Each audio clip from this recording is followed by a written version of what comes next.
کلمہ پڑھتے ہی حضرت عمر نے فرمایا یا رسول اللہ جب آپ سچے، قرآن سچا، اسلام سچا، تو چھپ کے نماز پڑھنے کا کیا مطلب ہے؟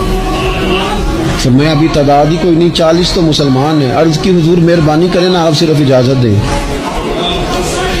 20 لوگوں کی صفیں بنا دی گئیں، ایک صف کے آگے حضرت عمر ہیں، ایک صف کے آگے حضرت امیر حمزہ ہیں۔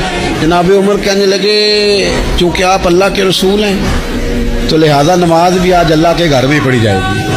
تو حضرت عمر بیت اللہ شریف کے بیچ کھڑے ہو کے نعرہ لگاتے ہیں، فرماتے ہیں میں عمر ہوں، تم مجھے بھی جانتے ہو، میرے باپ کو بھی جانتے ہو، تم میرا قبیلہ بھی جانتے ہو، میں نے پڑھ لیا ہے محبوب کا کلمہ۔